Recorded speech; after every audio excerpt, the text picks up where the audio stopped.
அனைவருக்கும் வணக்கம். சோமாலியா நாடு வறுமையான நாடு என்று அனைவருக்கும் தெரியும். எப்படி என்று பலருக்கும் தெரியாது. சோமாலியா நம்மை போல் விவசாயம், மீன்பிடி தொழில் போலதான் வாழ்ந்து வந்தார்கள். இத்தாலி, பிரிட்டிஷ், பிரெஞ்சு என 3 கைகளில் இருந்து கடைசியாக பிரிட்டிஷ் கைகளில் வந்து சேர்ந்தது. 1960ஆம் ஆண்டு பிரிட்டிஷிடமிருந்து மக்களாட்சி தொடங்கியது. அப்பொழுது வாழ்ந்த அரசியல்வாதிகளின் கைகளில் சிக்கி அமெரிக்கா போன்ற வளர்ந்த நாட்டில் இருந்து வரும் குப்பைகளை கொட்டும் கிடமாக சோமாலியா மாறியது. அதனால் சிறிது சிறிதாக விவசாயம் அழிந்தது. பின்னர் மீத்தேன் திட்டத்தை செயல்படுத்தினார்கள். விவசாயத்தை முற்றிலும் அழித்தார்கள். மீனவர்களை மீன்பிடிக்க விடாமல் வளர்ந்த நாட்டின் கப்பல் அவர்களை தடுத்து சுட்டு விரட்டியது. பல நாட்டுக்கு உணவளித்த சோமாலியா இன்று பட்டினியில் கிடக்கிறது.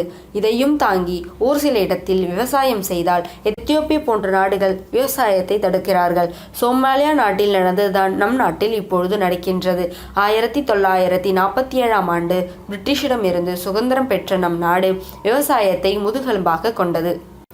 விவசாயத்திற்கு தேவையான கால்நடைகளில் முதலில் அழித்தார்கள்.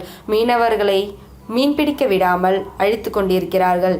தண்ணீர் விடாமல் டெல்டா மாவட்டத்தை கொன்றார்கள். தூத்துக்குடி போன்ற கப்பல் துறைமுகம் வழியாக வந்து நம் நாட்டை குப்பை கொட்டும் கிடங்காக மாற்றி வருகிறார்கள். இன்று நம் இனத்தை அழிக்க ஹைட்ரோ கார்பன் திட்டம் என்று கூறி நம் இனத்தை கொல்ல கடைசி வழியை உபயோகப்படுத்துகிறார்கள்.